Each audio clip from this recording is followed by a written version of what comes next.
insyaallah ada jalannya, insyaallah, insyaallah, insyaallah ada.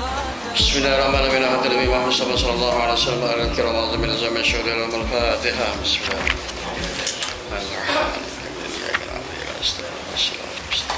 الصراط الذين أنعمت عليهم. سمي المؤلف هذا الكتاب شيخ الرعب والبنصري شعر من الفاتحة. بسم الله الرحمن الرحيم. إياك نعبد وإياك نستعين الصراط المستقيم المغضوب عليهم. بسم الله الرحمن الرحيم. الحمد لله رب العالمين والصلاة والسلام على أشرف الأنبياء والمرسلين وحبيبنا وشفيعنا مولانا محمد وعلى آله وصحبه أجمعين.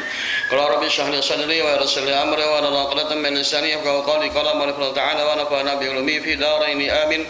يا معلم العلوم حكمة علمني، يا معلم العلوم حكمة علمني، يا معلم العلوم حكمة علمني.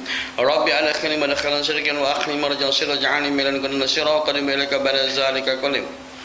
Bismillahirrahmanirrahim. Pengajaran yang pertama, 1 Musa 155. Berfirman Allah Subhanahu wa taala, tercengang aku bagi barang siapa yang yakin dia akan mati, betapa suka ia, dan tercengang aku barang siapa yang yakin akan hisab, ini kira-kira pada hari kiamat, maka betapa menghimpunkan ia akan harta.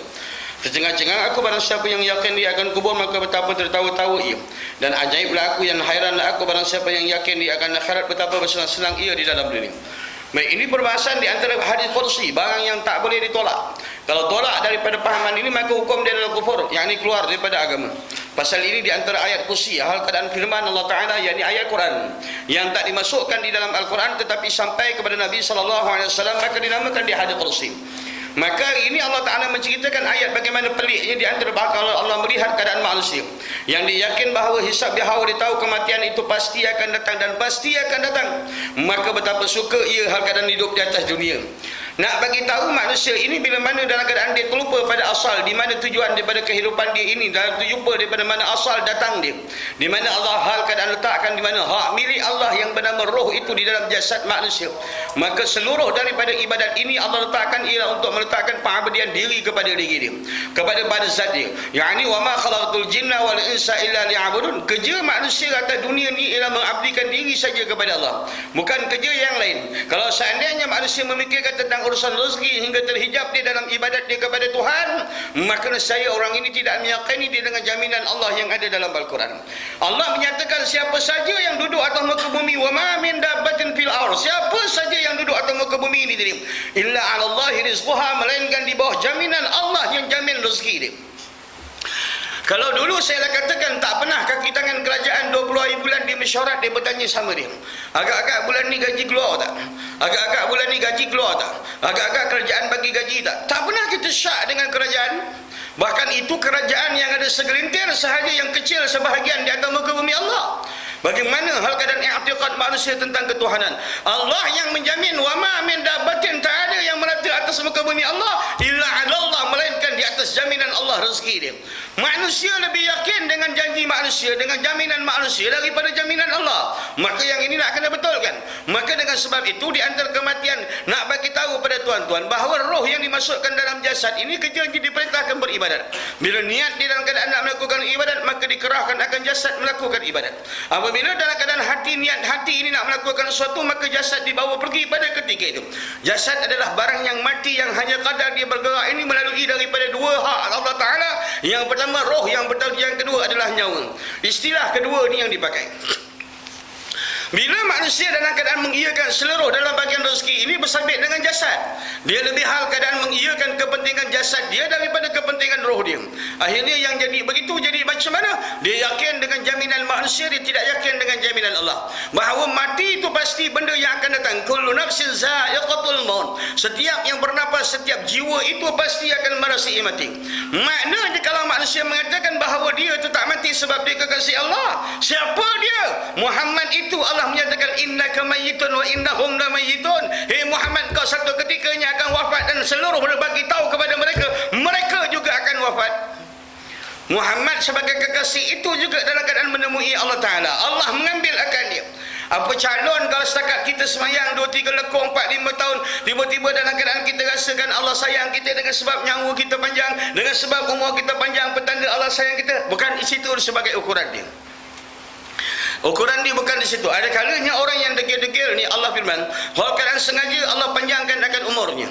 Tetapi bila mana saat nak mati akan ada satu pengajaran ibrah yang Allah bagikan supaya orang lain akan mengambil ibrah petunjuk daripada dia. Ini tanda dia. Umur panjang dalam keadaan asi, dalam keadaan durhaka kepada Allah. Tak hanya pada manusia, orang buta yang tak pernah tengok orang mati pun dia yakin mati itu ada. Bahkan orang yang telinga tak kedengar, pekak lah, kita senang bahasa, telinga tak kedengar 3 perkataan, kita ringkas saja, pekak. Maknanya orang yang pekak ni tuan-tuan, dia tak pernah dengar cerita apa ayat mati. Dia tak pernah dengar kalimah mati itu, tak pernah masuk kat telinga dia. Tetapi dia yakin kematian itu pasti akan ada. Nisbah di antara mesti, di antara kullu nafsin za'iqatul maut, barang yang Tuhan letakkan itlaqkan hal keadaan semua, hal keadaan dengan perkataan kul, diidrakkan pun dengan perkataan kul. Itu dalam kaedah mantik. Maknanya semua orang tak akan ternabi, termasuk daripada yang menyabut nyawa, yakni malaikat Israel yang hari-hari dia berenang di dalam lautan cahaya. Bila dia mengebang-gebaskan akan bulu dia, malaikat Israel yang mempunyai 1200 sayap, sekali besar daripada malaikat Jibril 600 sayap. Satu sayap dia cukup untuk tutup dunia ni tuan-tuan. Bila dia hembuskan, bila dia gebas-gebaskan akan bulu dia, mengeciklah di antara bulu-bulu itu tadi menjadi cahaya, dan cahaya itu menjadi malaikat yang menyamai rupa dia dengan malaikat Israel yang dinamakan dia malaikatil qurubin, yang keluar daripada percikan air cahaya, yakni cahaya yang dipercikkan oleh Jibril, dinamakan malaikat muqarrabin. Seperti mana dalam doa arwah, minal malaikatil muqarrabin nawal qurubin. Muqarrabin percikan cahaya daripada Jibril, qurubin percikan cahaya daripada Israel. Maka hala Israel bila dah selesai cabut akan nyawa orang, lalu tiba ya Allah perintahkan cabut nyawa dia sendiri. Bila sedikit dalam keadaan dicabut lalu menjerit dia, mengatakan di dalam ulama mengatakan andainya dunia masih wujud lagi pada ketika itu, cukup di antara lawangan Israel ketika sakit keluarnya nyawa pada saat itu, seluruh alam akan dengar bagaimana malaikat Israel akan menjerit kerana kesakitan tuan-tuan. Maka kata Israel alaihissalam, kalau seandainya aku tahu beginilah peritnya terkeluarnya nyawa, nescaya aku tidak akan tarik selambat-lambatnya nyawa manusia, aku akan tarik secepat mungkin supaya penderitaan ini tidak berpanjangan. Dalam satu hikayat menceritakan seorang di antara nama dia Hasam ibn Nuh, ketika Nabi Isa alaihissalam pergi menziarahi akan kubur dia, tiba-tiba dalam keadaan tiba-tiba Nabi Isa punya mukjizat, dia hidup balik, hidupkan di antara mayat ini. Siapakah nama kamu? Hasam bin Nuh. Apakah di antara berapa lama dan kau meninggal dunia? Aku meninggal dunia dah 2000 tahun. Apakah nikmat yang kau dapat sekarang ini? Apa nikmat yang kau dapat sekarang ini? 2000 tahun aku duduk dalam kubur ini, sakit kepala, keluar nyawa masih belum hilang lagi di atas kepala aku ini, kata Sambil Nuh. Ini keluar nyawa lebih, bukan seperti mana cerita Piramlis, senyum sikit mati dalam iman. Ini cerita di antara keluar nyawa. Bila Rasulullah SAW saat pada ketika nak hembuskan nafas yang terakhir, hingga tak boleh tahan, Rasulullah mencelupkan tangannya dalam bijana, lalu menyapu-nyapukan akan muka dia. Lalu berkatalah Fatimah Zahra Al-Batur radhiyallahu anha, akan menderitanya wahai ayahandaku ya Rasulullah. Maka jawab Rasulullah SAW, wahai Fatimah, tidak ada lagi penderitaan. Ini adalah penderitaan terakhir bagi Muhammad. Selepas ini Muhammad tidak akan jumpa lagi dengan derita. Itu cara pembagian. Kalau orang kata dia mati dengan senang, lah, ilmu berkat, tak ada pakai.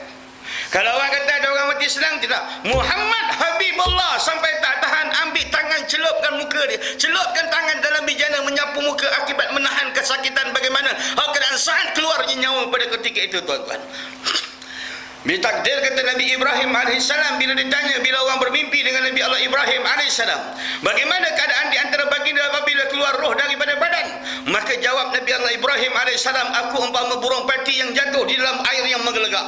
Makin kuat aku mengelepar, makin banyak aku kena air panas. Makin kuat aku mengelepar, lagi aku tenggelam di dalam air panas. Itulah penderitaan seorang manusia yang bergelar Khalilullah, teman Allah. Bagaimana nyawanya terkeluar tuan-tuan. Suka-suka orang tambah jaya kata disenang-senang mati. Bahkan kekasih-kekasih Allah dalam keadaan begitu ngeri, dalam keadaan meninggal dunia.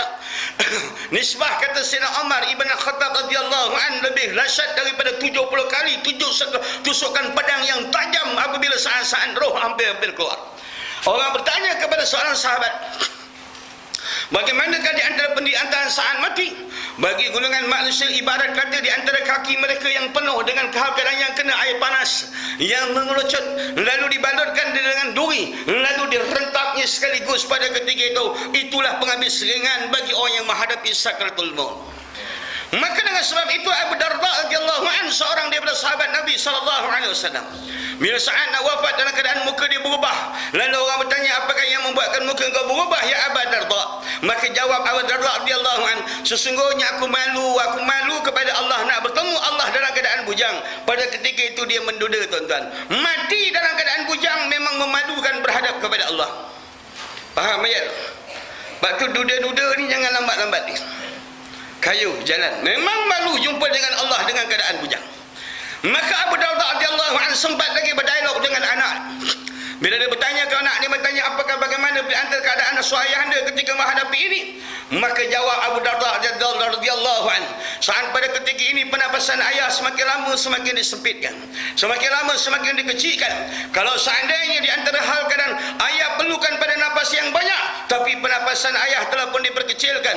Kalau seandainya tidak ada tentera malaikat Israel yang menekankan sendi setiap daripada manusia, nescaya kamu akan melihat manusia akan mati seperti ayam yang disembelih, kata Abu Darda radhiyallahu anhu. Ini saat nak mati ni, bukan mati dalam piramli, mati dalam iman. Tak pula mati kat Terengganu, dalam Darul Iman. Ini Abu Darda radhiyallahu anhu. Maka dengan sebab itu manusia tahu dia mati, dan dia pergi ke kubur, dia menyaksikan kawan dia mati. Ada kala direzekikan dia dapat mandikan kawan dia yang mati. Ada kala dibagikan dia akan rezeki, dia tengok bagaimana mayat itu diselit di dalam liang lahat. Bagaimana pada ketika dalam liang lahat dibukakan mata bagi muka si mayat itu, lalu disiramkan sedikit di tanah di hidung dia pada ketika itu. Seluruh di antara kematian dah berlaku berpuluh kali di hadapan mata manusia. Persoalan melalui kitab yang kita bahas ini, kadar mana hati kita memahami agenda Tuhan dalam setiap kelakuan yang Allah, setiap perbuatan yang Allah zahirkan atas muka bumi Allah. Yang pertama nak bagi tahu betapa nazaknya hati dan roh manusia itu. Bila berlakunya suatu kematian, dah tidak ada lagi pengajaran bagi manusia, menandakan hati dia mati lebih awal sebelum jasad dia mati, tuan-tuan. Bila pergi rumah orang kahwin, boleh isap rokok lagi macam Dayak, dapat senabang, pampung. Hati dia dah mati lebih awal sebelum jasad dia mati, tuan-tuan. Berborak buah pokok, bawa pokok, cerita bisnes, cerita macam-macam. Boleh buka lagi handphone, bermain-main dengan handphone dan sebagainya. Padahal kalau tengok dalam talqin, apa kata talqin? Ingatlah hei manusia bahawa lubang kubur ini adalah sebesar-besar pengajaran bagi kamu. Nabi bila orang bertanya apakah di antara bagaimana cara merawat hati yang mati, maka dijawab dia dengan 4 perkara, 4 hingga ke 5 perkara. Salah satu cara menghidupkan hati yang mati, banyakkan berzikir, banyakkan baca Quran, menghadiri majlis ilmu, ziarah petana perkuburan, ziarah mayat ketika dalam keadaan dia menyentuh mayat ketika dalam keadaan dia ketika jasadnya tidak ada roh lagi pada ketika itu. Ini semua jalan untuk menghidupkan hati. Tetapi kalau kematian itu dah tak ada apa-apa dekat kita, kau nak jadi macam terpaku saja, kepala pilah saja. Ada orang tiba-tiba dalam keadaan satu ketiganya gali kubur, bila mayat sampai tengok kubur berasap, orang pun pakat pergi tengok. Kenapa? Rupa tukang gali kubur isap rokok dalam. Dia punya dah biasa gali kubur sampai dia tak takutkan kubur tu lebih. Nak cerita persoalannya kubur tak kubur, apa kerja kau tu bukan persoalan. Tetapi bila lubang kubur itu tidak mengaitkan pandangan kau kembali rajuk kepada Allah, masalah besar. Bila mayat yang kau sentuh tidak mengembalikan balik di antara keinginan roh kau kepada Allah, yang ini masalah besar. Apabila di antara lubang kubur yang kau lihat mayat yang telah diselit di dalam liang lahat, talqin yang dibacakan, ditanam dia, didudukkan di bawah papan daka, bila diselitkan dia menunggu pada waktu kehancuran pada ketika itu. Andainya manusia tidak mendatang pengajaran, ambil ibrah daripada peristiwa tersebut, dan tidak ada apa-apa kesan pada diri dia, bertaubatlah dengan taubat nasuha. Hati dah memang mati, memang payah dalam nak menerima cahaya Allah Ta'ala, tuan-tuan. Ini bahaya dia. Bagi kau mau mati, relax saja. Tak ni pula dia buat satu adat baru pula. Bila orang mati dia buat je kenduri. Bila mati je orang kenduri. Kalau yang mati itu pun yang umur muda-muda, yang lahir ada yang tinggal, ada anak-anak yatim yang kat dalam tu, harta dalam tu terbeku pasal ada hak anak yatim dalam tu. Tiba-tiba pergi kenduri, buat kenduri. Kejap lagi lebay sabit pun datang makan. Pam, bom. Allah membarik lana fima razaqtana. Padahal dia mengambil sebahagian daripada harta anak yatim, masih belum lagi akan, masih lagi tersimpan dalam rumah. Saya bukan melawan, tak ada, bukan saya melawan apa yang dah berlaku, tetapi ubah saja. Bila berlaku kematian, maka jangan orang anak beranak dia jangan sibuk-sibuk nak masak, nak cari bihun, nak cari mi, nak buat kenduri pada malam ni. Jangan. Nabi pun tak galakkan. Orang lain, saya dah katakan, kalau orang yang rumah blok A ni meninggal, blok-blok yang lain pakat malam ni kita pergi tahlil tapi bawa makanan daripada rumah. Yang ini dianjurkan.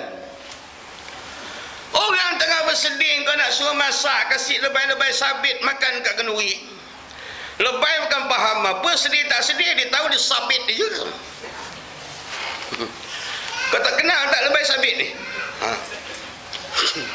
Dia kerja dia menyabit je, dia tak ada hal, dia tak apa kisah. Orang mati tak orang mati, dia main sabit je. Maka benda ni bukan kita nak bergaduh. Jangan kata benda, ada ulama mengatakan bid'ah tak bid'ah, kita pedulikan dulu. Tapi kita nak bagi tahu yang asal, cerita yang asal ni. Maksudnya dalam berlaku kematian, anak beranak tu tak dibenarkan dia untuk masak-masak, apatah lagi untuk bermasak-masak untuk orang lain. Hari kematian itu sunat jiran dia masakkan untuk ahli keluarga dia. Lepas daripada tu kalau malam nak buat tahlil ikut pendapat kau, pilih buat orang kampung, boleh buat tahlil. Mereka cakap kata, kalau pengurusi surau ataupun kata malam ini kami daripada pihak surau dan taman akan datang buat tahlil. Engkau tak payah buat apa-apa, kami dah muafakat sama. Yang buat makan, yang buat minum. Habis selesai. Sampai dah tak ada makan emergency, ambil KFC seorang seketul. Buruk lebay lepas tahlil makan ayam seorang seketul. Tak cantik lah lebay. Pasal orang tengah sedih, 40 tahun dia hidup dengan laki dia, tiba-tiba laki dia eliket datang padam tiba-tiba.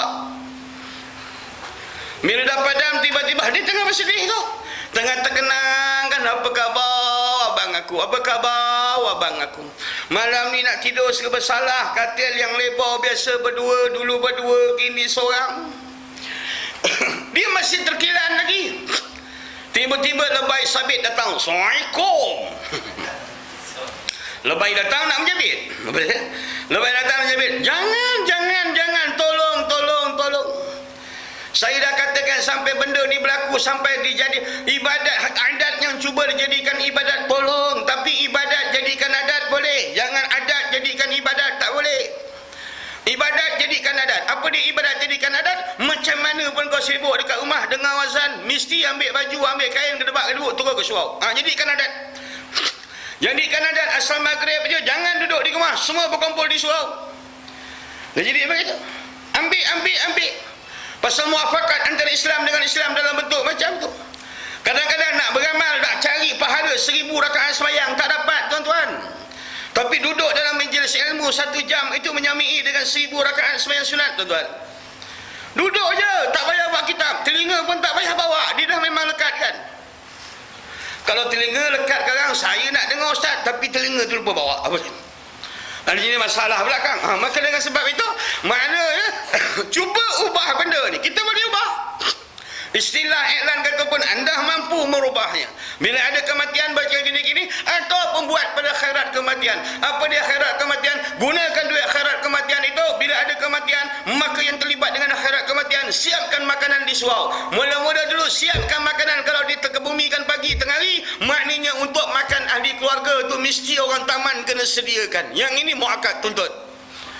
Pasal dia anak beranak tengah bersedih. Takkan mayat bapak dia terbaring lagi, dia nak kahwin ikan masin. Kan kalau bapak dia bersihin kan, tak lari sekampung. Bakwa belacan dia, mayat ada dalam, tak elok, jangan. Ubah. Maka ubah dengan cara tu. Atau berhenti sekejap. Kan saya dah cakap minggu lepas, saya katakan bila dia wakafkan badan dia, pohon tua-tua ni wakafkan dia di antara pelajar-pelajar dalam bidang perubatan, mayat dia ni letak atas padang, kemudian letakkan atas meja. Dia pastikan apakah pahaman yang ada pada orang Melayu dan pahaman yang ada pada Buddha kuno. Betul ke 3 hari mata terkeluar? Ya, betul. Betul ke 5 hari perut dia mengelembung, ulat kecil dan mula keluar? Ya, betul. 7 hari perut dia meletup? Ya, betul. 40 hari daging dia habis? Ya, betul. Pahaman yang ada pada Buddha kuno dan antara adat kenduri Melayu itu pun hal keadaan menepati pada hari yang seperti mana yang dilakukan oleh Buddha kuno. Boleh buat kenduri, tukar hari dah 2, 4, 8, 10, 16. Jangan buat 1, 3, 5, 7, 40. Jangan, ubah. Tapi jangan kau nak berubah sampai bergaduh-gaduh lebay. Ini kita cerita kebaikan. Pasal kita masih tak dapat memahami lagi jiwa orang yang kematian seorang suami, kematian seorang ayah. Dia dalam suasana sedih, tiba-tiba malam ni kan nak buat kenduri. Dah kalang kabut. Maknya duduk termenang je. Anak dia kata, mak malam ni buat kenduri. Kau pergi lepas pasar kejap. Belikan kata. Kau belikan lepas sabit tu Maggi je. 5 perkasa kari, 5 tom yam. Lepas itu dia main sabit aja, belikan gini. Jadi mak dah tak berfikir lagi dah. Mak sepatut bertafakur. Dia mengenangkan jasa suami sepanjang daripada hidup dia. Dia duduk termenung, dia kata, arwah laki aku baik, orang di arwah laki. Dia mengingat saja dalam hati aliran pahala akan sampai ke dalam kubur, tuan-tuan. Ini dah fikir kau belikan Maggi je. Apa gencah dia, mak? Tak ada apa-apa gencah. Belilah apa-apa lah. Apa telur-telur, apa buat-buat gencah, buat telur ikan bilis. Ini laki lepas mati ni zikir tidak ada sebut telur dengan ikan bilis. Adab tu tak cantik, tak ada pengajaran. Maka dengan sebab itu kita tak bahas itu. Itu aku singgah aja. Itu bukan kerja aku nak bahas itu dah. Yang kerja aku nak bahas dalam kitab ni. Bila berlaku kematian, hati kita tak terperanjat, jantung kita tak berdegup. Hal keadaan kita tak nampak bahawa ini hari ini kita melihat hari ini Ustaz Aswallah akan dikebumikan. Hari inilah di antara wajah yang terakhir kita lihat Ustaz Aswallah yang terdiri daripada 4 anasir air, api, angin, tanah akan terhapus daripada dunia dan tak akan wujud lagi daripada cuma pertemuan di akhirat saja nanti akan datang. Tak ada lagi lah pertemuan dengan Pak Anasir air, api, angin, tanah. Kita akan berjumpa dengan cara yang lain. Maka dengan sebab itu kita memberikan penghormatan sepanjang kita sama-sama bermusafir dengan dia di atas dunia. Maknanya sama-sama kita duduk di atas dunia meraihkan sahabat yang mati itu, mengingatkan tentang kebajikan dia ataupun sebagainya. Bila orang Mak Saleh, orang Yahudi ni, bila Nasrani ni, dia baca talqin, imam dia berdiri, makmum dia berdiri.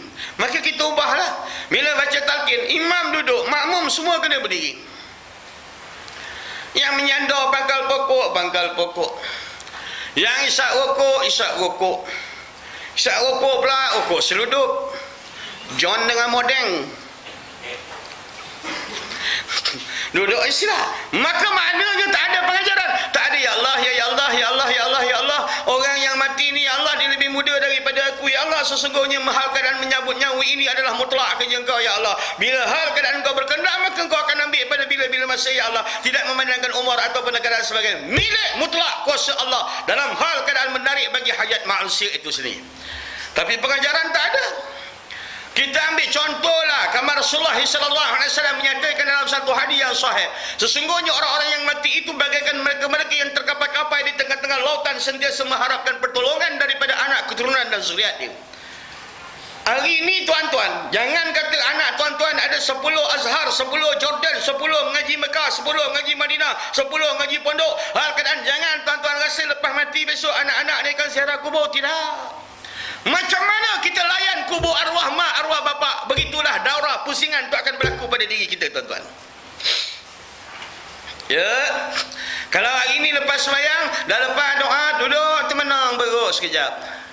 Al-Fatihah ghairil maghdubi alaihim waladdallin. Fatihah yang aku baca tadi, ya Allah, sampai kalau pahalanya buat arwah bapa aku Fulan bin Fulan. Dah lah. Baca lagi Fatihah. Waladdallin, untuk arwah mak aku Fulanah binti Fulanah ya Allah. Kan dah. Habis selesai. Kan senang kerja. Tak payah nak buat, kadang-kadang buat tahlil-tahlil ni boleh, tak ada masalah. Saya tak kata ada masalah. Saya tak kata banyak masalah. Tak. Boleh buat majlis macam tu. Tapi kalau tuan-tuan pandangkan di antara sebab-sebab doa itu diterima, amalan itu diterima, kena pandang. Kalau ada seorang yang semayang tak tetap duduk dalam majlis tahlil, maka doa itu akan jadi cacat. Kalau ada seorang yang simpan benda yang haram, ekor, toto, magnum, ramalan kuda dan sebagainya, terbabit lagi dengan dosa-dosa yang besar, maka hal keadaan doa akan terhijab. Apatah lagi orang yang semayang macam biskut, kejap ada, kejap tidak, kejap semayang, kejap tidak. Jangan diharapkan doa orang-orang munafik yang seperti begini. Memang dia mencacatkan bagi perjalanan amal naik kepada Allah. Kalau kita bercakap, orang akan kecil hati, tuan-tuan. Tapi benda kita nak kena bercakap jugalah. Kadang-kadang balik daripada main bola pakai seluar kaki panjang, kakinya panjang. Seluruhnya pendek.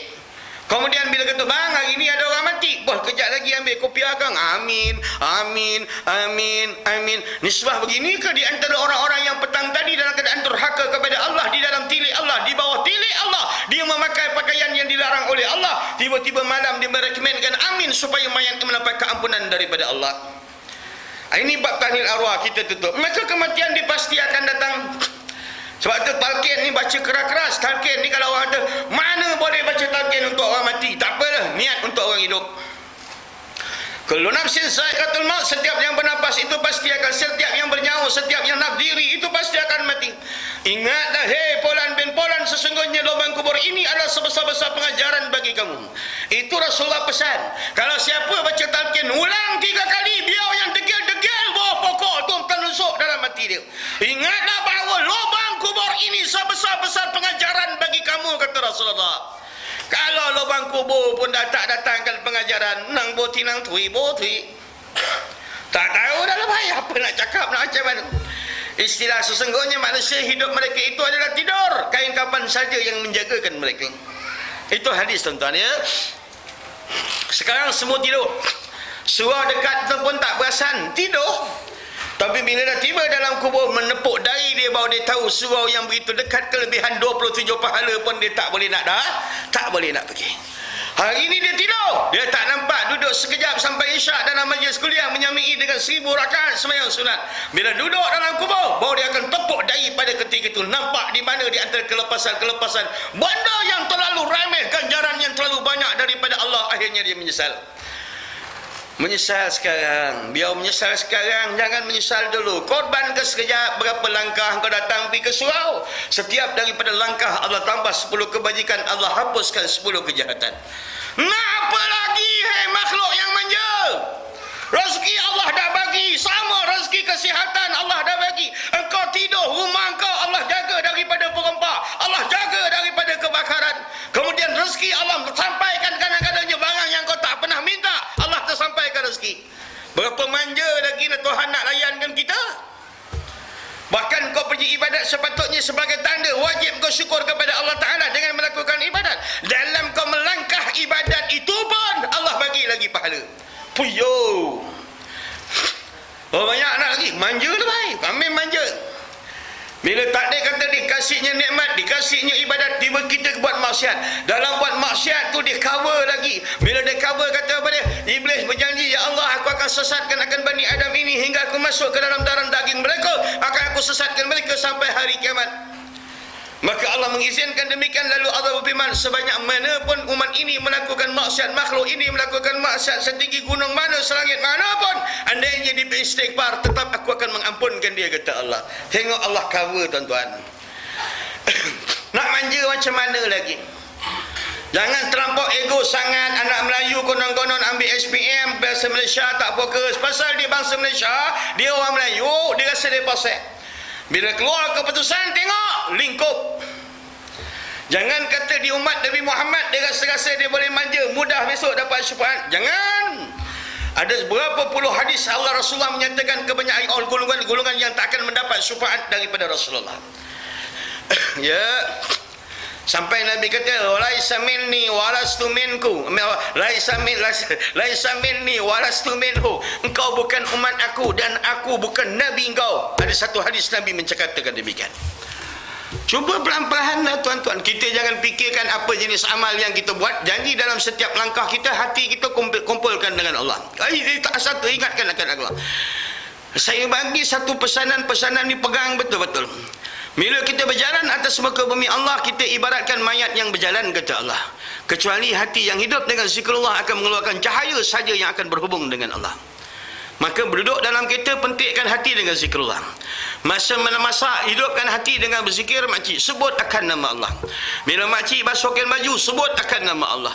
Sidaikan baju, lipatkan baju, sebut. Dia mulut tak mengamit-ngamit, cuma hati menyebut, ya Allah, la ilaha illallah, la ilaha illallah, la ilaha illallah. Begitu dia. Sebut betul-betul lah. Ni kan kalau kalian pergi mohon talil kan, la ilaha illallah, la ilaha illallah, la ilaha illallah. Jangan tak pakai. Pasal Allah dia mati dengan huruf ha, dia tak mati dengan huruf alif. La ilaha illallah, la ilaha illallah, la ilaha illallah. Tapi lebay ni menghentam janji dia lagu. La ilaha illallah, la ilaha illallah, la ilaha illallah, la ilaha illallah. Faham? Sebut nama Allah tu betul-betul. La ilaha illallah, la ilaha illallah. Kalau nak longgar sambung. La ilaha illallah, la ilaha illallah. Boleh longgar tapi kena sebut hu. Kadang-kadang kau orang tahlil macam tu dia main sambut-sambut dia. Kamil lenggok macam don-don sayang. La ilaha illallah, la ilaha illallah, la ilaha illallah. Allah dia ada 4 kalimah, alif lam lam ha. Bila ha diwakafkan mesti dalam. Allah, Allah, Allah, Allah dalam. Batang kata takbir, Allahu Akbar. Boleh masuk betul. Ini macam kambing kena id. Allah. Kambing kena id. Allahu Akbar. Faham? Kalimah, saya nak betulkan kalimah. Allah alif lam lidah naik ke atas. Ajukkan orang mati. Allah. Orang mati lidah ke atas tau. Orang mati ni lidah ke atas. Mata dia dua-dua ke atas. Dua-dua ke atas. Mati hitam dia. Kalau kau tengok mati hitam dia dua-dua kat engkau tu, tak kena tempat tu lebih. Pasal dia akan menyaksikan roh tu keluar. Lidah dia akan mengikut. Kemudian mata dia akan mengikut. Ada mati dia akan begitu. Begitu tadi. Kalau jeling macam tu, ada yang tak dapat tu.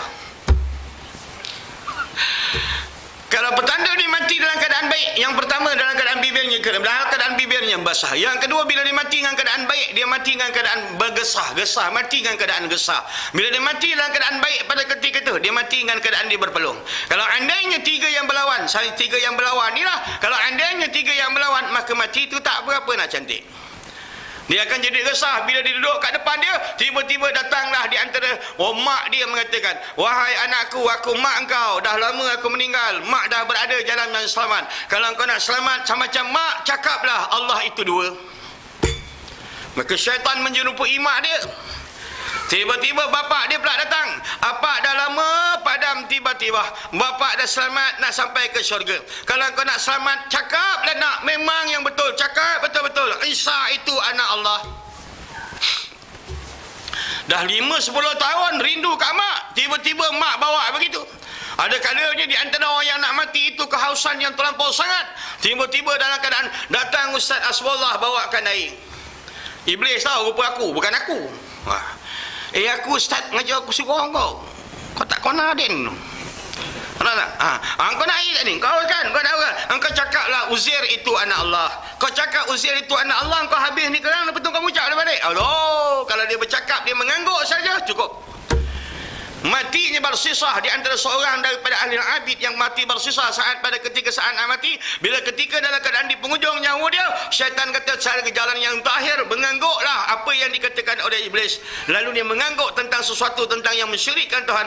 Angguk bersisah itu mengeluarkan dia daripada agama Allah. Baca kena bantu lah. Inni aqrabu ilaihi minkum wa antum la tubsirun. Bila orang nak mati kau pergi kat telinga dia, la ilaha illallah. Dalam tahu? Jangan la ilaha illallah. Kalau aku tanya salah dah. La ilaha illallah. Cakap la ilaha illallah. Tak juga. Rapatkan lagi. La ilaha illallah. Kadang-kadang dia nak cakap la ilaha illallah depan orang ramai pun malu. Nak jaga mancur dia, mangkuk. Keluar.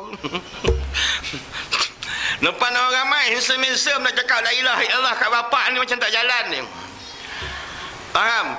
Kadang-kadang anak pegawai-pegawai ni pun ada masalah dia. Masalah saraf dia. Faham? Bapak dia ni kejap lagi orang nak tanam bapak dia. Anak dia dengan ribbon cermin mata atas macam ni.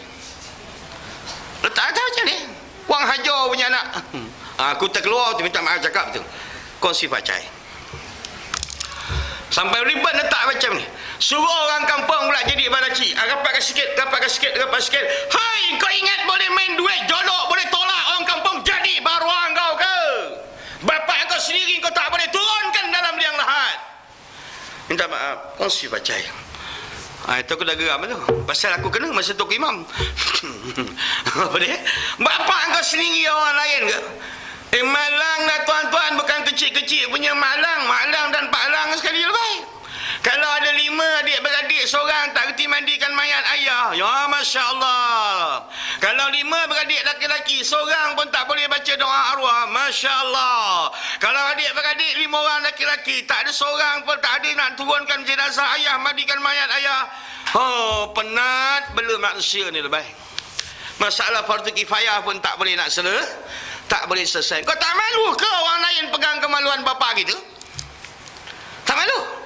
Kemaluan kena pegang lebih, dia basuh. Memang dia basuh. Kalau ikut cara aku paling senang ni, cuba cari mesin basuh yang besar-besar. Ikutlah. Sekarang kubur pun dah pakai JCB dah. Gali. Sekarang main kontrak je lah. Tak ada apa-apa lagi dah. Sampai satu tahap adik-beradik belajar luar negeri, mati malam tu di orang rumah duduk jauh dalam kampung, tak ada apa, seorang tak reti nak baca Yasin, ambil kaset, pasang kau. Ambil, jawab. Bila hidup tak kenal Tuhan, untung ke anak pangkat besar dalam pejabat tapi tak kenal Tuhan? Untung ke di antara anak belajar pandai-pandai tapi hati dalam keadaan tak merasa wujudnya Allah, tak pernah merasa kebesaran dan juga keesaan Allah? Tujuan matlamat hidup sekadar 63 tahun tuan-tuan, kajian mengikut pada waktu akhirat. 2 jam 20 minit saja kita hidup, mengikut jam akhirat baik. Lama? Tak lama lah pun. Sekali tu malaikat lalu gigi zam, habis tombang. Dah huruf sin, huruf sad, huruf sin dah tak berapa bunyi dah, sama serupa je. Dia ngajar anak murid dia 3 bulan sekali tukar ke mukadam. Pasal dah lencun kena air liur ustaz. Gigi dah tak ada, air liur menyembuh. Apa lagi? Kemudian dia lalu malaikat kali kedua, kepala berubahan. Itu pun tak serik lagi, pergi dai, suruh amoy dai. Bila dah tumbuh-tumbuh dah, rupa dah cantik-cantik pula, hitam atas, bawah putih. Dia pergi dekat kubur, hantu pun takut baca ayat kursi jumpa dia. Mana tak takut rambut dia, rambut putih, kemudian dia dyekan hitam. Tak berapa minggu tumbuh baru kan. Bila tumbuh yang bawah keluar mesti putih sekat hitam. Itu saya kata hantu kubur pun baca ayat kursi jumpa dia. Punya ngeri wajah dia tu. Dyekan ni benda-benda kecuali orang yang kerja kontrak je. Kalau dia kerja kontrak, rambut dia perang, kemudian dia ambil inai, dia hitamkan. Yang ni tak apa. Kalau dia rambut putih dihitamkan, yang ini tak ada nas. Kalau rambut hitam diperangkan, yang ini memang perbuatan Yahudi. Tak ada perbuatan dalam Islam. Cara baik-baik. Maka ambil ibrah daripada pengertian. Maka dengan sebab itu, bila hal keadaan apabila berlaku antara kematian, yang pertama, yang mati tetap mati. Sekadar mana mereka yang mendengar kematian ini terketuk hati mereka kembali balik meronyok kepada Allah dan memahami balik apa matlamat hidup dia di atas dunia. Rojak balik dah. Bila dah rojak tu dalam hati, mulalah makcik rapatkan dengan Tuhan. Besok aku dalam kubur, tak apa kekabau dah anak aku ni besok. Tak apa kekabau, tak dihantar ke tidak pahala, tak apa ke tidak apa. Tak macam mana dilanyakan harta. Maka makcik mula kumpulkan. Tiap-tiap malam tahlil, la ilaha illallah. Buat makcik 70,000 kumpulkan. Kalau Negeri Sembilan lah, tempat saya. Bila ada orang mati sekarang, buat tahlil 70,000. 3 hari tu buat 70,000 baik. Berasa bentuk lebih sabit dia kerja. Nak ngambilkan 70,000. Yang datang bukan ramai, belas-belas pun. Dia percaya dalam satu kisah hikayat bagaimana seorang budak pemuda ini di antara ahli mukasyafah, orang yang kasyaf. Bila hal keadaan dia masukkan mayat mak dia dalam liang lahat, tiba-tiba dia tengok hal keadaan bagaikan asap dan kepanasan. Tiba-tiba dia melihat malaikat membalutkan rantai pada tubuh mak dia untuk diheret ke dalam neraka. Lalu menangislah anak muda yang kasyaf ini. Lalu dia berdoa, ya Allah, ya Tuhanku, aku pernah bertahlil kalimah thayyibah la ilaha illallah sebanyak 70,000 ya Allah. Maka sampai aku tebuskan pahala 70,000 ini menebus bagi roh ibu aku sebulan bin sebulan.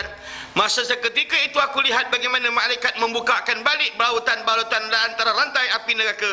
Lalu mak aku dibelayankan dengan sebaik-baiknya.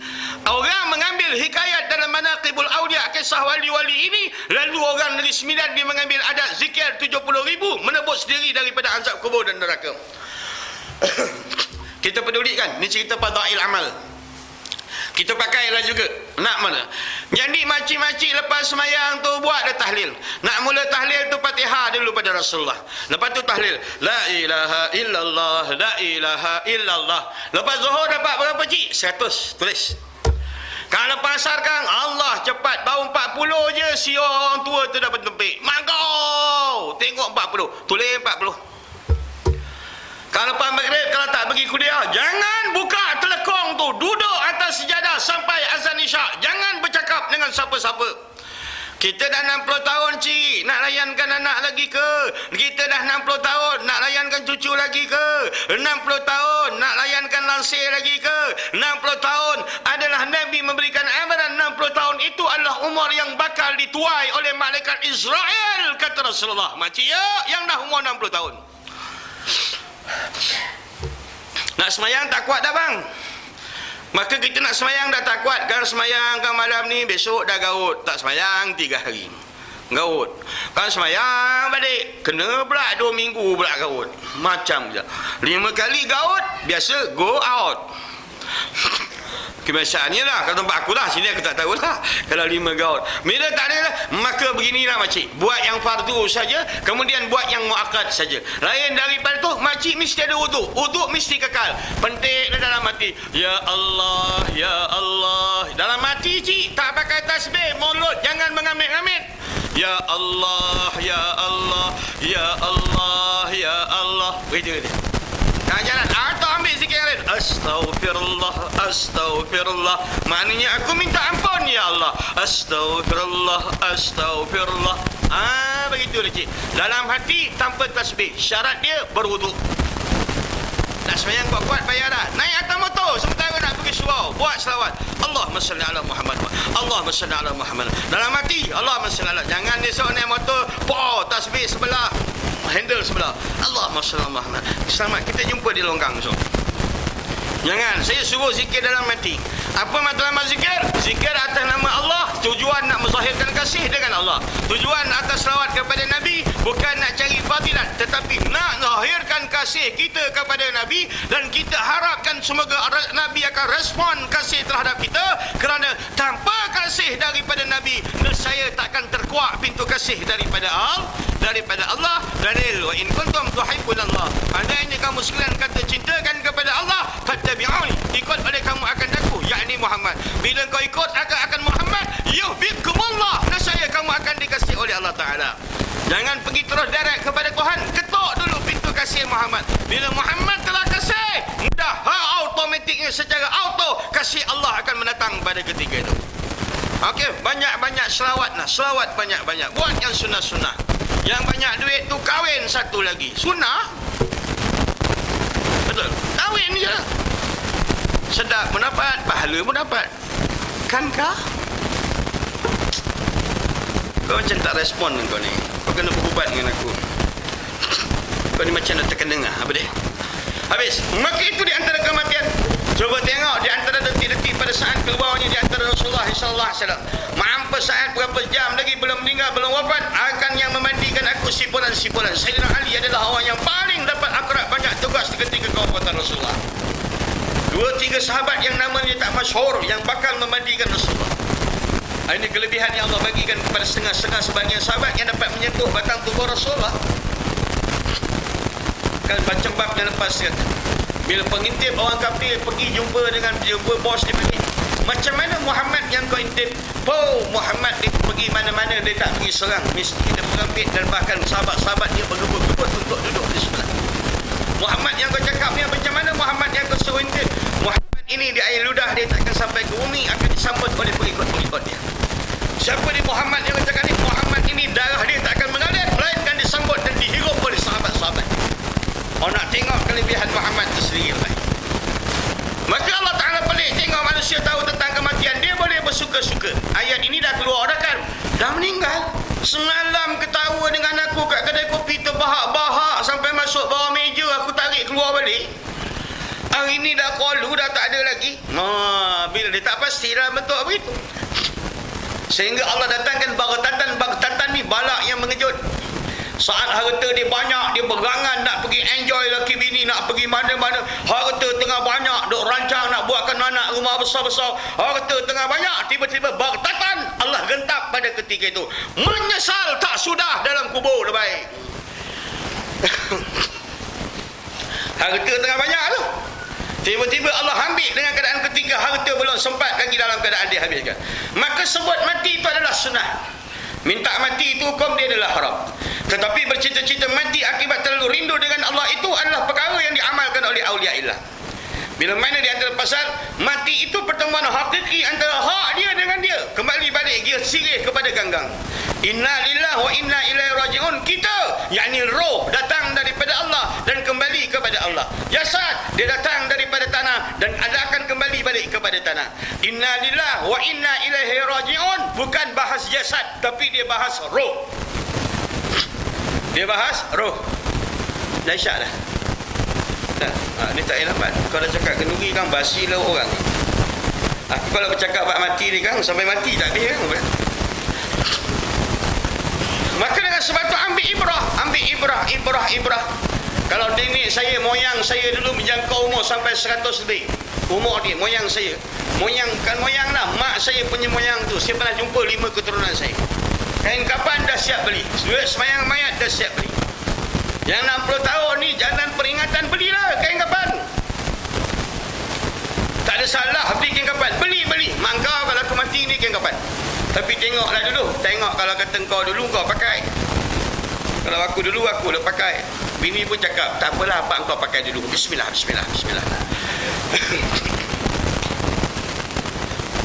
Kecil-kecil, kadang-kadang kecil-kecil dulu cik ya, bila nak raya gaji ya. Bila bapak dibeli kasut, kejap-kejap dia acu. Muat tak. Cuba try kain kapan buat macam tu.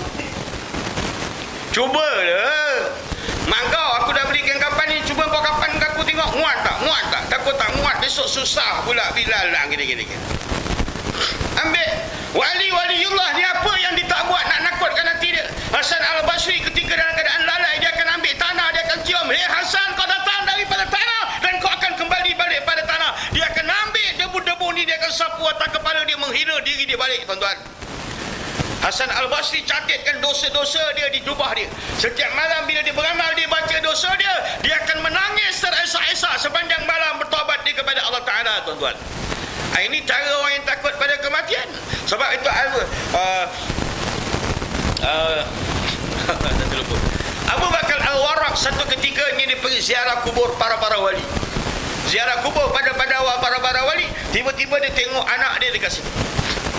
Anak dia berdoa dekat kubur tu sampai menangis-nangis. Tiba-tiba anak dia menjerit atas kubur lalu dalam keadaan pingsan. Kerana anak dia bercerita kisah dengan wali ni panjanglah, tuan-tuan. Nur dalam kubur. Kemudian tiba-tiba Abu Bakar Al-Warraq pegang mayat anak dia.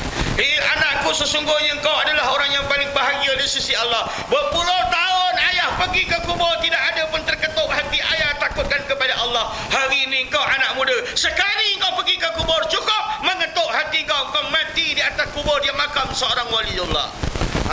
Ini cara di antara wali-wali. Tengok Abu Bakar cara macam mana, dia cara macam mana. Jangan kata mati yang baik itu mati dengan keadaan aman. Tak begitu dia. Ya, Muhammad sallallahu alaihi wasallam minta, ya Allah sudahkan aku dengan kesudahan yang baik.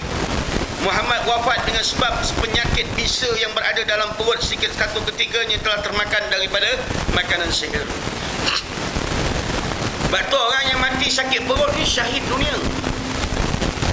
Orang yang mati dalam dah sakit dalam. Bukan perut dah. Perut ke, usus ke, paru-paru ke, hati ke, limpa ke, apa satu lagi, mempedal. Kita ada mempedal bang. Maka penyakit dalam ini mati dia adalah dapat syahid dunia. Kelebihan dia. Abu Bakar antara orang yang hal keadaan berdoa minta mati dengan baik, dia nak masuk syurga. Tapi hal keadaan terkena racun. Hal keadaan terkena racun. Sayyidina Ali hal keadaan begitu juga. Sayyidina Omar perutnya terburai, tuan-tuan. Sayyidina Osman mati dalam keadaan ditombak. Sayyidina Ali nama, Sayyidina Hussein nama dalam syurga, kepala diputus dipancung di orang, tuan-tuan. Ini kematian yang paling baik. Kalau ni mengatakan yang Melayu, contohlah aku cakap, kau jangan aku cakap Melayu, kau jangan kejating, kau ingat aku Nepal, sama aku Melayu. Bila cakap yang kalau kata Melayu tu mati baik, jangan cakap itu. Pasal Umar radhiyallahu anhu, nama dia dah ada dalam syurga, maka syarat dia nak lepas ke syurga tu, dia kena fitnah sampai perut dia terburai dulu baik.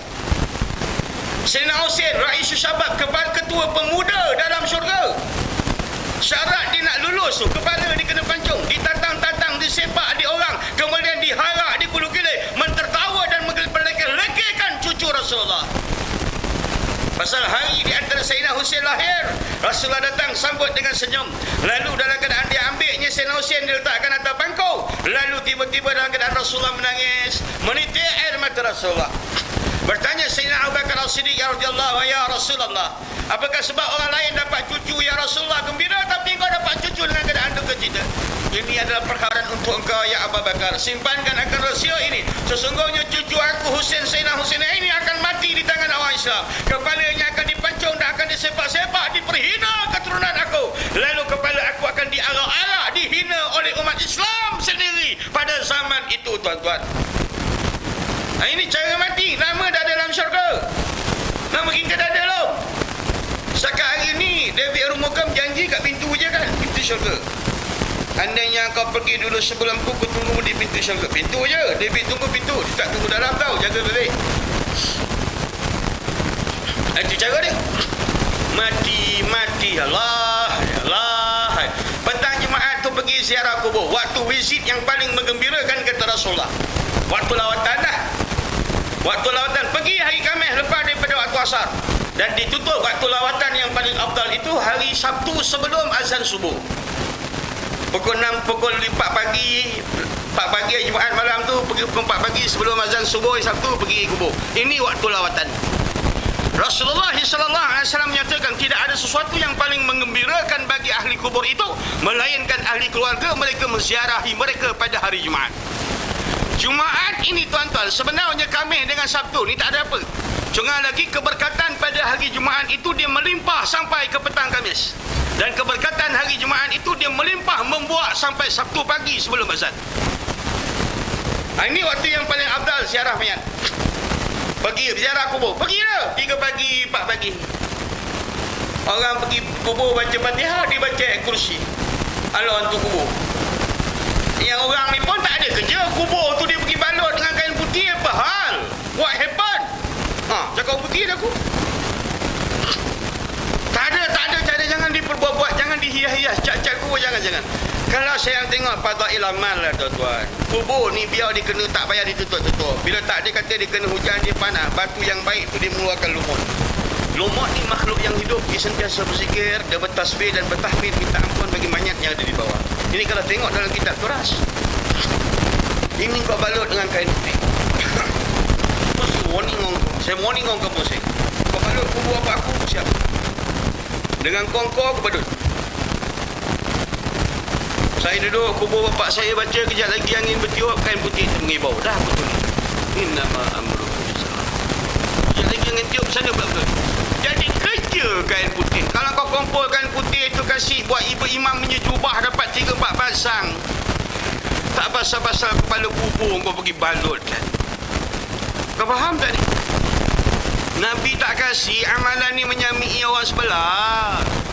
Menyamai. Nabi kata jangan menyamai makam kamu, kubur-kubur kamu seperti orang Yahudi. Mereka menghias-hias kubur mereka, membalut-balut dan mengapur-ngapurkan dengan cat putih di kubur-kubur mereka. Nabi kata lawan, jangan.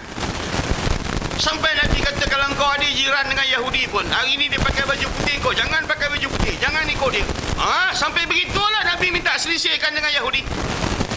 Kalau kau tengok Yahudi sebelah rumah kau hari ni dia keluar pakai baju biru, kau nak pakai baju biru, keluar, jangan ikut cara dia. Pindah tu kau pakai baju lain, kalau lain. Janji jangan sama hari tu.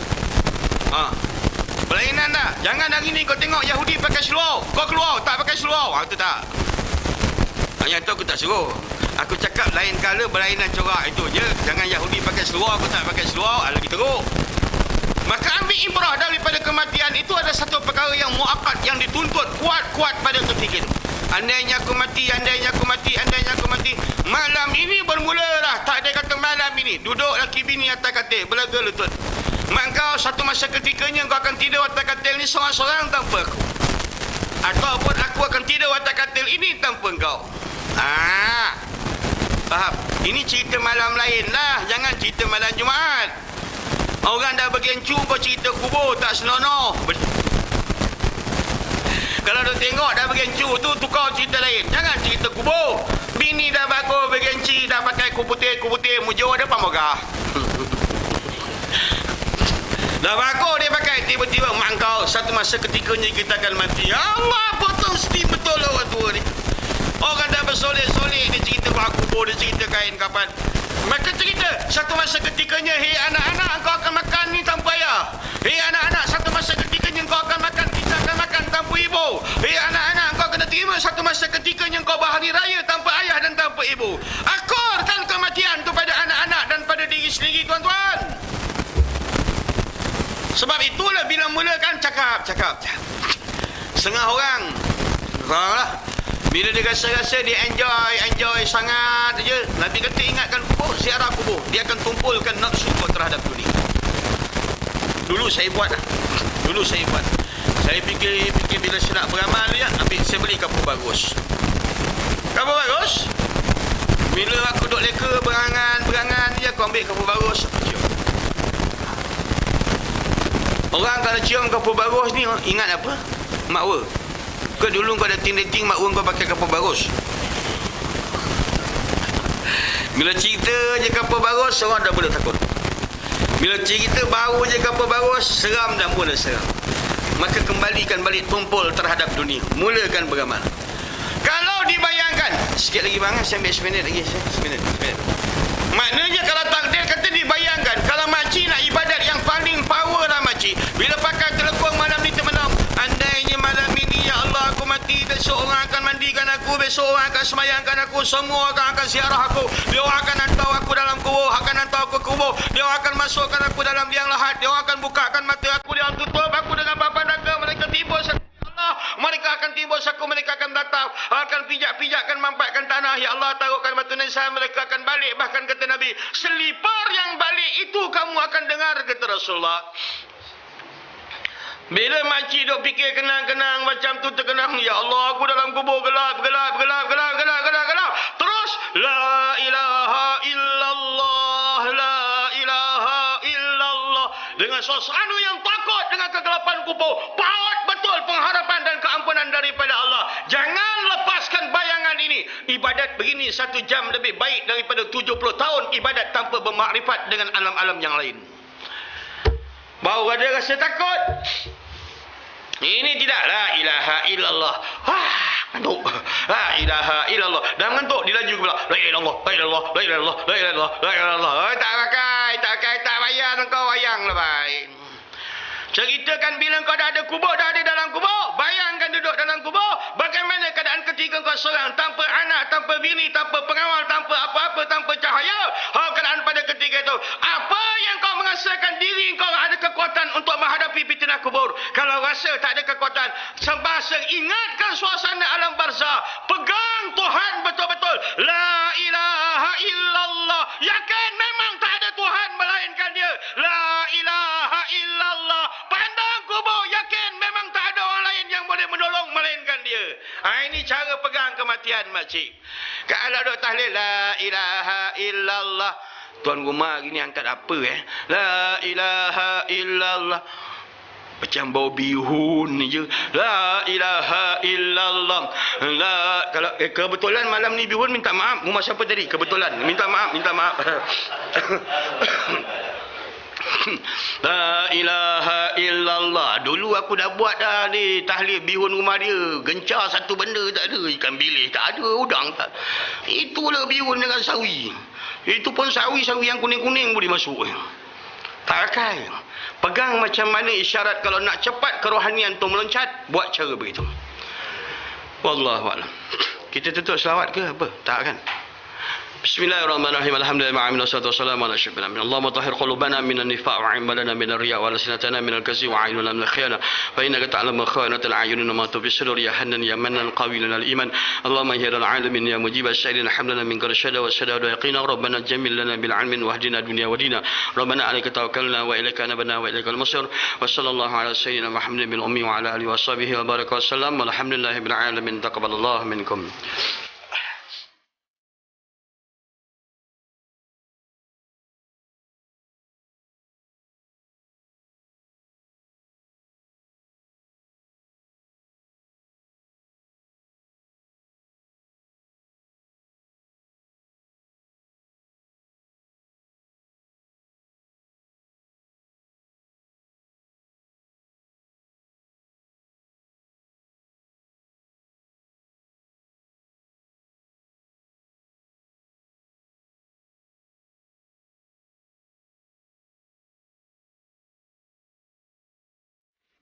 Let's raise our hands.